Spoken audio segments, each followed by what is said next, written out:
bien sûr. Encore une fois, à tous, cliquez sur j'aime. Cela aide à améliorer la diffusion dans l'algorithme de YouTube. Alors, Brian, je voulais parler de...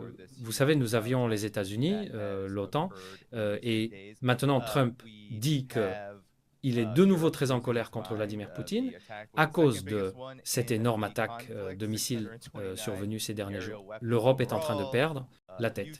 Cette attaque a été la deuxième plus importante du conflit. 629 armes aériennes. Au total, un nombre énorme de drones, des drones, 598. Il y a eu des missiles Kinzhal lancés, des Iskander, des missiles de croisière. Tant de cibles ont été frappées dans le système ukrainien, la ville de Soumy en Ukraine, l'usine radio de Kiev. Tant de cibles, Brian, et toutes désignent la base industrielle militaire ukrainienne. Donc je voulais d'abord te montrer et te faire réagir. Qu'est-ce que cela signifie au milieu de ce que nous venons de voir avec la reprise des discussions entre les États-Unis et la Russie, parce que cela envoie un message très fort. Et voici à quoi ressemblait la scène lors de cette attaque, juste un barrage absolu sur l'Ukraine. Alors qu'est-ce que cela dit de la situation, étant donné cette soi-disant reprise des pourparlers? Eh bien, je pense que cela démontre la compréhension, et je crois correcte, de la Russie concernant ce processus de discussion. C'est évidemment juste une autre tentative des États-Unis de mettre en place une sorte de gel du conflit à la Minsk I ou Minsk II. C'est littéralement ce qu'ils ont dit publiquement. J'explique cela à chaque fois que nous parlons de ce sujet. Le secrétaire à la Défense américain, Lloyd Austin, dès février, au tout début de l'administration Trump, parlait de geler le conflit, pas de l'arrêter. De le geler, d'envoyer des troupes européennes et non européennes, pas américaines, en Ukraine, pour faire un genre de Minsk I, Minsk II, plus un gel à la syrienne, afin que les États-Unis puissent pivoter vers l'Est et attaquer l'allié de la Russie, la Chine. Et puis, une fois qu'ils auront tenté de contenir ou de repousser l'ascension de la Chine, ils reviendront et traiteront avec la Russie plus tard. Ils appellent cela le séquençage stratégique. Et tout cela est à découvert, public. Tout le monde le sait. La Russie le sait. C'est pourquoi la Russie ne prend rien de tout cela au sérieux. Elle est polie, elle participe aux pourparlers, mais elle ne s'engage à rien. Elle n'a fait aucune concession. Elle poursuit la guerre sur le terrain. Et ce n'est pas une guerre contre l'Ukraine. C'est une guerre que les États-Unis mènent contre la Russie, simplement à travers l'Ukraine. Et juste pour rappeler aux gens, c'est pas que les États-Unis se contentent de soutenir les Ukrainiens dans tout ça. Les États-Unis supervisent littéralement chaque aspect de ce conflit. Il y a des généraux américains en Allemagne en ce moment qui dirigent toute la guerre. De la vision stratégique globale jusqu'au choix des cibles individuelles sur le champ de bataille.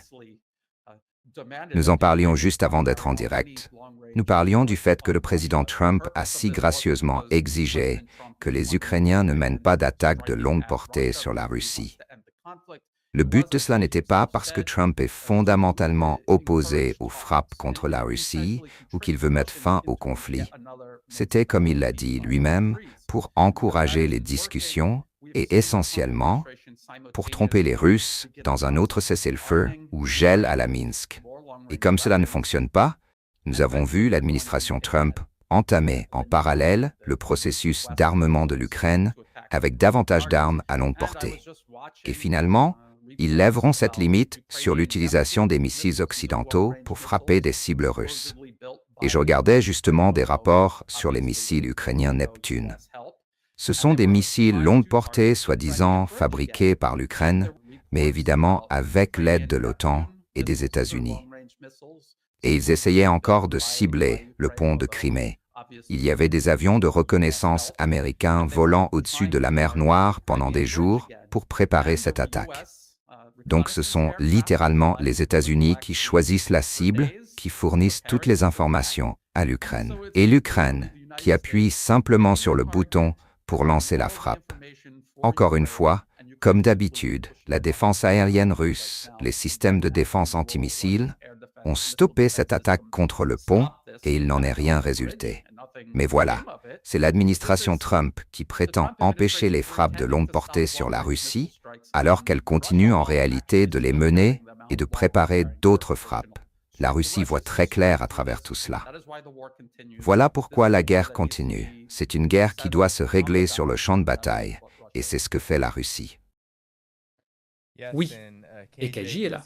KJ, ravi de te voir. Je vais te donner la parole maintenant. Je vais simplement remonter un peu pour te rattraper sur ce que nous étions en train de discuter. C'est cette énorme attaque de missiles qui a rendu l'Europe absolument furieuse. Maintenant, Trump dit qu'il est en colère contre la Russie pour cette attaque de missiles. Or, la Russie n'a jamais dit qu'elle allait cesser les hostilités. La guerre continue de s'intensifier. Des centaines d'armes aériennes utilisées. Ta réaction à la situation actuelle, KJ, et à la signification de cette étape du conflit, et où tu veux en venir dans un sens plus large. Eh bien, je pense, vous savez, comme l'a dit Briand, c'est une guerre qui sera décidée sur le champ de bataille. Les Russes ne se font aucune illusion. Ils ne vont pas tomber dans le panneau, vous savez, du discours de vendeur, du Minsk 3, ou peu importe comment on l'appelle. Ils savent parfaitement ce qui va se passer. Cela va être décidé sur le champ de bataille. Et ils ont une force écrasante. Certainement, ils ont la capacité tactique, stratégique et industrielle de submerger les Ukrainiens. Ils commencent à transformer les lignes de front en gruyère, tout en menant ces immenses attaques à distance. Donc je pense que tout cela est assez clair. Mais ce qui me paraît intéressant, c'est la manière dont les États-Unis réagissent avec une frustration extrême, en s'en prenant violemment à leurs soi-disant alliés, entre guillemets. Ce que je veux dire par là, c'est que, tout récemment, Peter Navarro a qualifié la guerre en Ukraine de guerre de maudits. En gros, l'Inde dit « c'est notre souveraineté. Nous achetons du pétrole à qui nous voulons. Vous n'avez pas besoin d'en acheter à nous, mais nous allons acheter et vendre avec qui nous voulons. » Et Navarro accuse les Indiens d'être responsables de la guerre en Ukraine. Il dit que c'est une blanchisserie pour le Kremlin. Et dans les cercles d'élite de haut niveau, Ashley Tellis dit que Trump a fait plus que tout autre président dans l'histoire pour rapprocher l'Inde, la Chine et la Russie. En fait, ironiquement ou sarcastiquement, il affirme que Trump a fait plus pour la paix que tout autre président, parce qu'il a, en quelque sorte, créé une coalition qui n'était absolument pas censée voir le jour. Et je suis sûr que Ely Ratner, qui était sous-secrétaire à la politique au département de la Défense, doit probablement s'arracher les cheveux au Marathon Institute, parce que l'Inde était censée être l'usine, censée être le centre sûr et fiable de production et de sous-traitance militaire. Et maintenant, Trump a réduit tout cela à néant. En gros, la logique ici est que quand le tyran s'énerve, la première personne sur qui il passe ses nerfs, c'est son acolyte. Et l'Inde est l'acolyte le plus proche et le plus commode à maltraiter. Tout cela pour dire que les choses ne se passent pas bien pour les États-Unis et que tout ce qu'ils essayent d'accomplir est en réalité contrecarré par leurs propres manques de compréhension stratégique et de compétences diplomatiques. Yeah, Brian, talk about the significance Oui. of this. Brian, parlons de la signification de cette percée vers le Dniepr. Qu'est-ce que cela signifie? Maintenant, dans ce calcul, non seulement celui que Kaiji vient de poser, mais aussi dans les réactions à ce que la Russie a dit depuis le tout début. Elle n'allait pas nécessairement lever le pied simplement parce que des pourparlers ont lieu. En fait, l'une des choses qui est sortie de ce soi-disant sommet en Alaska, c'est qu'il n'y aurait pas de cessez-le-feu immédiat, qu'il y aurait seulement un accord de paix à un moment donné, dans le futur. Alors que penses-tu de cette percée sur le champ de bataille et qu'attends-tu pour la suite? Eh bien, il faut se rappeler qu'il n'y aurait aucune discussion du tout avec les États-Unis si la Russie n'était pas en train d'avancer sur le champ de bataille. Est-ce que quelqu'un se souvient que les États-Unis ont proposé des pourparlers lorsque leur supplétif terroriste progressait sur le champ de bataille en Syrie à la fin de l'année dernière? Moi, je ne m'en souviens pas. Donc la seule raison pour laquelle ils sont engagés dans des pourparlers, c'est parce que la situation sur le champ de bataille est devenue critique pour ces supplétifs ukrainiens soutenus par les États-Unis. Et ce n'est pas seulement une percée ici. Il y a des percées qui se produisent tout le long de la ligne de contact. Et ce que les gens doivent comprendre, c'est que ce n'est pas vraiment une tentative de la Russie de percer et de déferler sur les champs de bataille façon blitzkrieg ou quelque chose comme ça. C'est une guerre d'usure.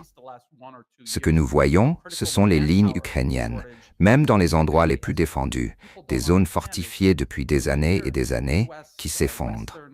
Il n'y a tout simplement pas assez de main-d'œuvre. Nous parlons de cela depuis au moins 1 an ou 2. La pénurie de main-d'œuvre est devenue absolument critique. Et ce que les gens ne comprennent pas, c'est que lorsque vous entendez des experts occidentaux parler de reconstituer les forces ukrainiennes, de reconstruire des brigades, eh bien, cela ne peut pas se faire du jour au lendemain. Une brigade, ce n'est pas seulement 4000 hommes entraînés qui passent par une formation de base et qui apparaissent ensuite sur le champ de bataille.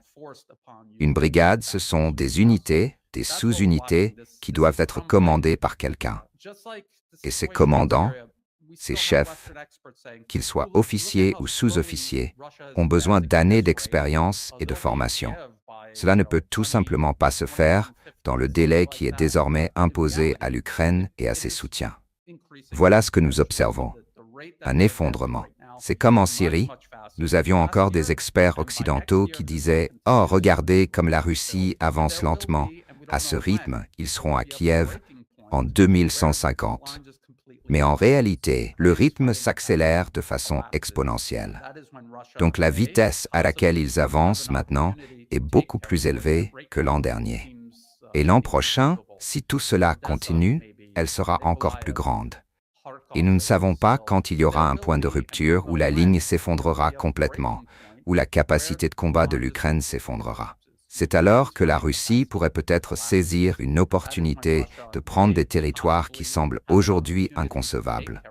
Odessa, peut-être Nikolaïev, Kharkiv, Soumy, des villes comme ça. C'est ce que nous devons surveiller. C'est cela qui a créé ce sentiment d'urgence à Washington et à Bruxelles, et aussi à Londres. Londres et Bruxelles, c'est essentiellement la même chose. Et c'est pourquoi les États-Unis poussent si fort pour obtenir un gel. Il n'y a absolument aucun intérêt pour la paix. Ils veulent augmenter le coût autant que possible pour la Russie et maintenir ce conflit aussi longtemps que possible. En parlant de pression, KG, je voulais te montrer ceci, parce que tu ramènes toujours la discussion à la vision d'ensemble. Et en ce moment, il y a énormément de pression pour pousser surtout les États-Unis, puis les médias occidentaux grand public. Ici, NBC panique, vraiment. Ils veulent absolument que Poutine et Zelensky se rencontrent, ils veulent que ce conflit soit gelé.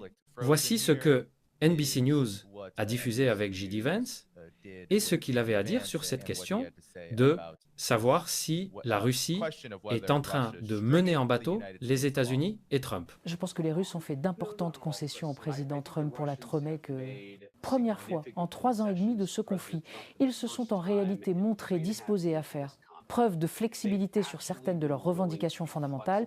Ils ont parlé de ce qui serait nécessaire pour mettre fin à la guerre. Bien sûr, ils n'en sont pas encore totalement là, sinon la guerre serait terminée. Mais nous nous engageons dans ce processus diplomatique de bonne foi.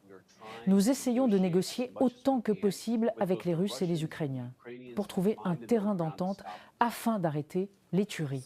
Voilà, c'était sa réponse, c'était la réponse de J.D. Vance, KJ. Mais la panique, c'est qu'il y a cette question de savoir si la Russie ne mène pas les États-Unis en bateau. Qu'en penses-tu, compte tenu de la situation actuelle?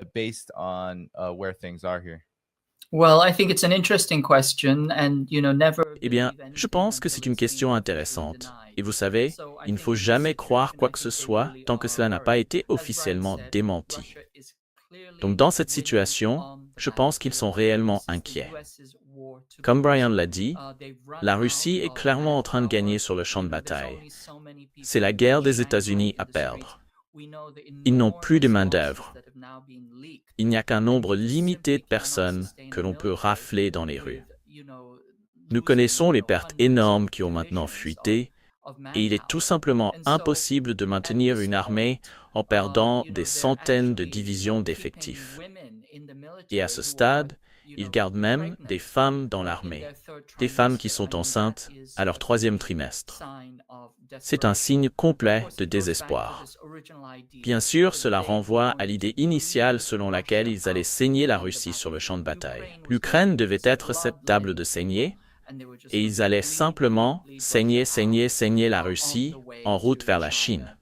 Parce que la Russie, vous savez, était une station-service et qu'elle n'était en réalité qu'un amuse-bouche avant de passer au plat principal, qui devait être la Chine. Eh bien, l'amuse-bouche s'est révélé être un poisson flasque et ils sont en train de s'étouffer avec les arêtes. Ils n'avancent pas beaucoup plus loin, même s'ils veulent encore très désespérément aller de l'avant. Si l'on revient en arrière, avant même que la guerre ne commence, au début des années 2000, les néoconservateurs essayaient de décider, il y a 3 puissances révisionnistes qu'il faut abattre essentiellement. La Russie, la Chine et l'Iran. Ce sont ces grandes forces démoniaques qu'il fallait soumettre. Et la question tournait vraiment autour de la séquence. Fallait-il éliminer la Chine en premier, puis régler ensuite la Russie et l'Iran, ou bien avoir la Russie comme amuse-bouche, puis aller à la Chine, puis garder l'Iran comme dessert? En quelque sorte. C'était vraiment une question de séquençage. Mais il n'y avait aucun doute que la Chine était le plat principal. Ce qui s'est passé, c'est que la Syrie est entrée en jeu. La Russie soutenait la Syrie. Et c'est à ce moment-là que la faction Nuland a décidé qu'il fallait d'abord abattre la Russie, car sinon elle allait gâcher leurs plans au Moyen-Orient. Donc ils se sont tournés vers la Russie, ont provoqué cette guerre, et ils s'attendaient à ce que ce soit une promenade de santé. Je veux dire, les néocons pensent toujours cela. Et puis, il s'est avéré que, comme nous le savons aujourd'hui, l'OTAN et les États-Unis sont complètement écrasés sur le champ de bataille. Et ce n'est pas simplement une question de territoire, c'est une question de main-d'œuvre. C'est aussi une question de doctrine. C'est une question de capacité stratégique qui est totalement épuisée en Ukraine. Et donc, les États-Unis veulent se désengager, voir s'il est possible d'organiser une division du travail appropriée. Mais la Russie ne le permet pas. Et l'Union européenne est inquiète, incertaine de ce qu'il faut faire. Et se contente de tirer sur les pantalons des États-Unis pour les entraîner toujours plus loin. C'était un pari qui n'a pas fonctionné. Et maintenant, ils en paient le prix. Bien sûr, ils cherchent toujours à pivoter fortement vers la Chine, mais cela ne se passera pas si bien avec tous les autres facteurs qui entrent actuellement en jeu.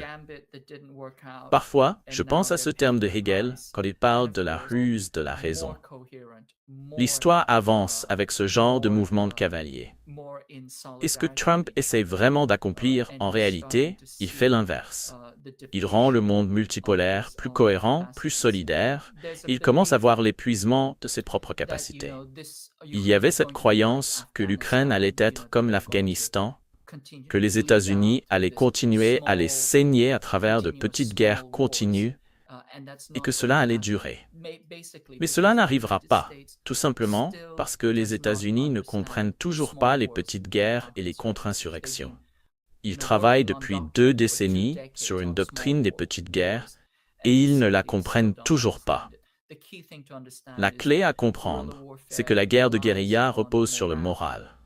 Et quand votre morale est brisée, vous n'avez plus de force de combat efficace. Avant de poursuivre cette vidéo, nous aimerions vous demander un petit geste de soutien.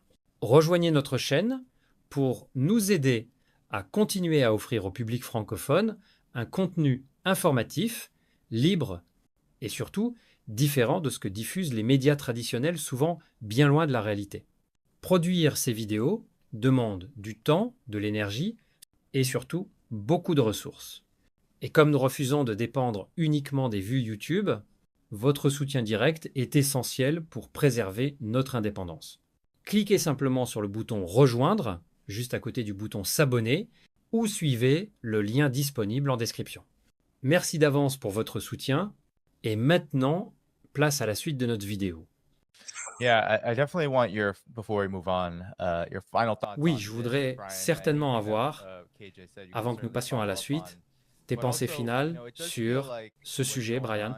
Tu peux bien sûr rebondir sur tout ce que KJ a dit, mais aussi il semble bien que ce qui se passe, c'est que les États-Unis, tu en as fait l'argument, et c'est toujours d'allonger ce conflit. On a aussi l'impression qu'ils essaient de botter la canette plus loin sur la route, pour ainsi dire, comme une façon d'étendre le conflit, en déplaçant constamment les poteaux de but du moment où cette soi-disant paix qu'ils disent rechercher les États-Unis, Donald Trump et son administration. Nous avons entendu 24 heures, nous avons entendu quelques semaines, même récemment, nous avons entendu que très vite, après la rencontre entre Poutine et Trump, en Alaska, il y aurait une rencontre entre Zelensky et Poutine.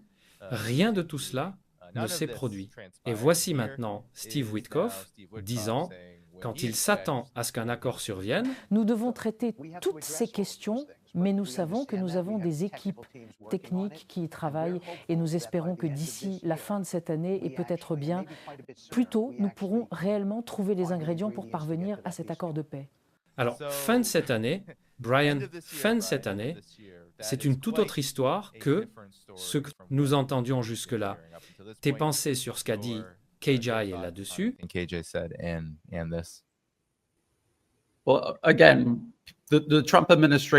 Eh bien, encore une fois, l'administration Trump poursuit ses mises en scène en parlant de rechercher la paix, de combien elle est insaisissable, en blâmant tout le monde sauf elle-même pour l'absence de paix. Toute la guerre, à 100%, est due au fait que les États-Unis l'ont délibérément créée. Comme KJ le disait, c'était censé attirer les Russes, les enliser, les saigner à blanc. C'est littéralement écrit dans les documents de politique. Celui de la Rand Corporation, Extending Russia, de 2009, ils y consacraient tout un chapitre. Ils admettaient que l'Ukraine serait presque certainement complètement détruite dans ce processus. Et c'est ce que nous voyons se produire. Ce qu'ils essayent de faire, c'est d'étirer cela aussi longtemps que possible. Ils espéraient que cela surexploiterait et saignerait la Russie.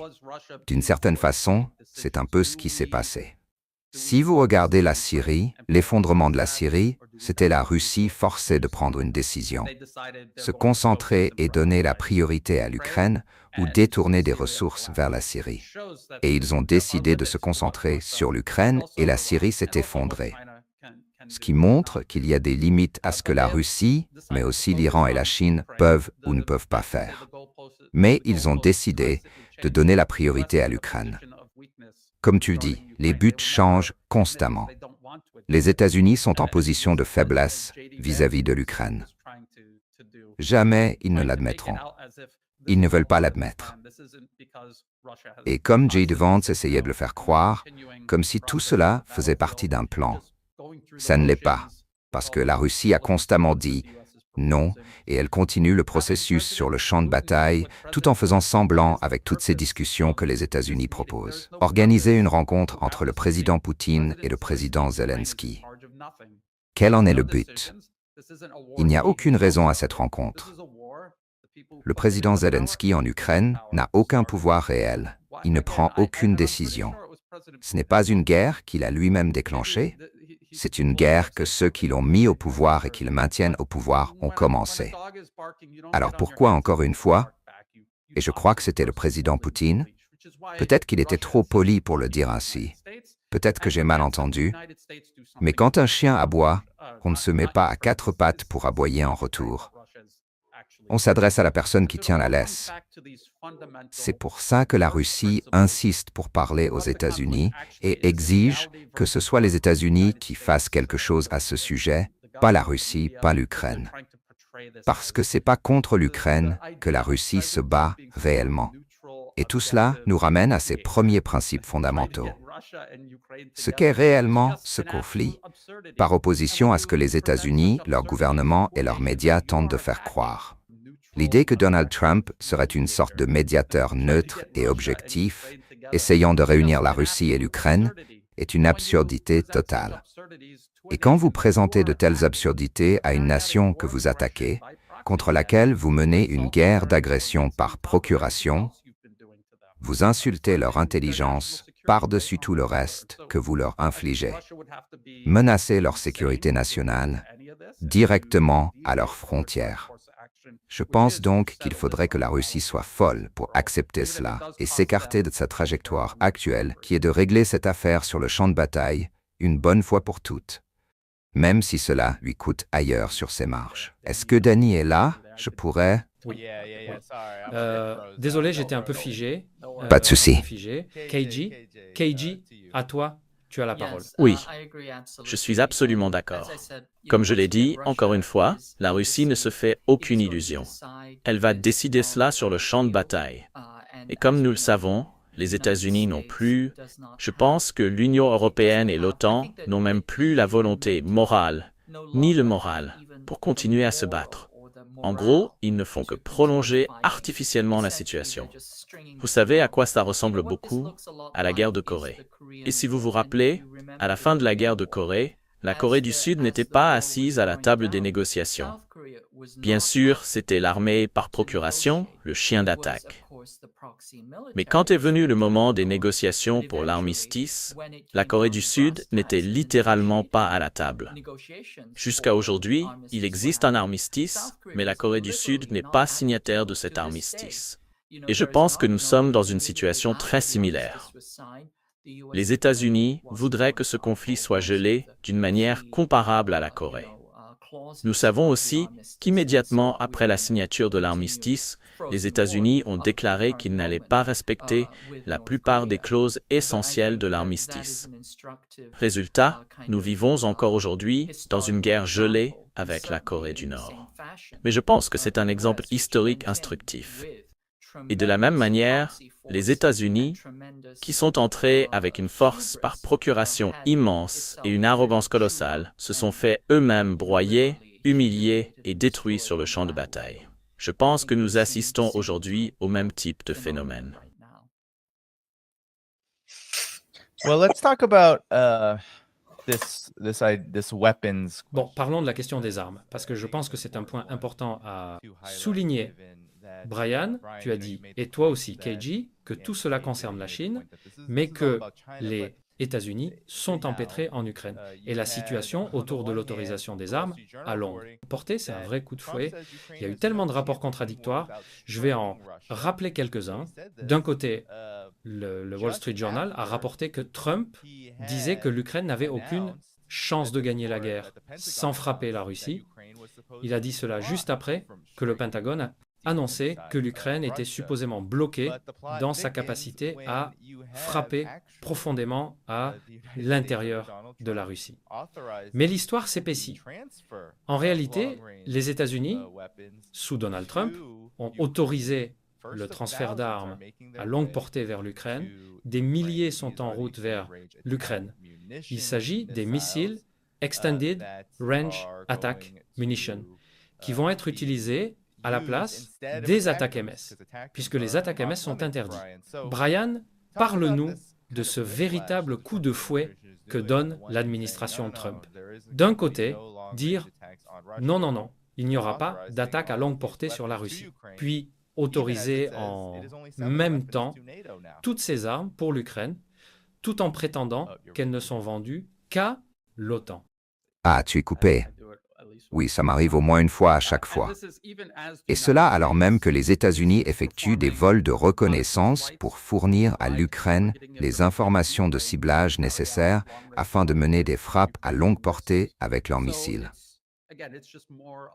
Donc, encore une fois, c'est que du théâtre. Si vous avez vu le titre de l'article sur l'interdiction faite à l'Ukraine d'utiliser des missiles américains pour frapper la Russie, il disait pour amener Poutine à des pourparlers de paix, ou peu importe comment ils appellent cela. Et encore une fois, c'était juste pour essayer de pousser la Russie, non pas la tromper, mais la forcer dans une position où elle se sentirait obligée d'accepter un gel à la Minsk. Et la Russie a dit non. Donc ce n'est qu'une question de temps avant que les États-Unis ne réautorisent des frappes sur la Russie, réautorisent l'utilisation de missiles occidentaux, quelle que soit la quantité qui reste. Et comme tu l'as souligné, il y a ces RAM-C, et peut-être que c'est ainsi qu'ils les appellent, des missiles qui sont en route. Ce sont essentiellement des bombes planantes, autant que nous pouvons en juger. Des bombes planantes auxquelles on a ajouté un petit moteur à réaction, en gros comme un missile de croisière. Elles sont censées être extrêmement peu coûteuses et capables d'être produites en plus grande quantité que les missiles de croisière. En réalité, elles semblent même avoir une plus grande portée que la version des missiles Attack-MS, Storm Shadow et Scalp, envoyés en Ukraine, qui sont des versions d'exportation à plus courte portée que celles utilisées par les États-Unis, le Royaume-Uni et la France. Alors, à quoi vont-ils utiliser ces bombes planantes converties ou missiles, si tu veux les appeler ainsi? Ils vont frapper des cibles plus éloignées derrière la ligne de contact. Mais cela ne va rien changer. 3000, je crois que le chiffre officiel est 3350. C'est ce qui est vendu à l'Ukraine. Nous n'avons aucune idée du nombre réel de ces armes qui existent. Ce n'est presque certainement pas la totalité. Elles sont en cours de fabrication actuellement. J'ai vu quelque part qui disait que les 10 000 premiers atteindraient l'Ukraine sur une période de 2 ans. 2 ans, rien que pour livrer 1000 de ces missiles. Et Danny, tu parlais du nombre de missiles et de drones utilisés rien que dans une seule attaque de la Russie. C'est un décalage absolument immense. Cela a toujours été le cas dans tous les aspects de ce conflit. Que ce soit pour l'artillerie, les roquettes, les missiles, les drones, la Russie possède une base militaro-industrielle infiniment plus vaste. Et elle produit plus d'armes et de munitions que les États-Unis et l'Europe réunis. Et ce sont des missiles tirés depuis les airs. Donc, même s'ils avaient dès maintenant les 3350 missiles en Ukraine, ils n'ont que quelques avions militaires capables de les lancer. Ils ne pourraient en tirer qu'un certain nombre à la fois. C'était le même problème avec leurs autres systèmes aéroportés, comme le Storm Shadow et le Scalp. Ils font voler quelques avions, c'est extrêmement risqué, parce que les avions de chasse russes et leurs systèmes de défense antiaérienne peuvent en fait cibler directement les appareils.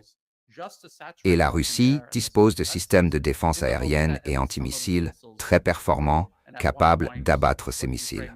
Il faut lancer un nombre énorme de ces missiles uniquement pour saturer la défense aérienne et antimissiles russes, dans l'espoir qu'au moins quelques-uns passent à travers. Et à un moment donné, ce que faisait l'Ukraine, c'était de frapper des cibles civiles, parce qu'elle ne pouvait pas atteindre quoi que ce soit qui était effectivement défendu par les systèmes russes. Donc voilà, c'est encore une nouvelle administration, une nouvelle arme miracle, en quelque sorte. Cela illustre parfaitement la continuité de l'agenda qui traverse toute la politique étrangère américaine. Ce programme d'armement avait en fait été annoncé en 2023-2024 sous l'administration Biden.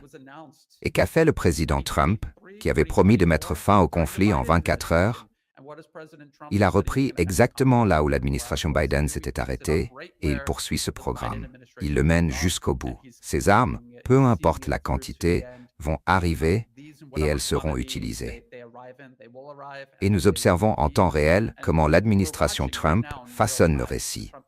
Elle passe de « nous bloquons l'utilisation des missiles à longue portée contre des cibles en Russie » à « nous allons finir par l'autoriser ». On les voit littéralement construire cet argumentaire en direct maintenant.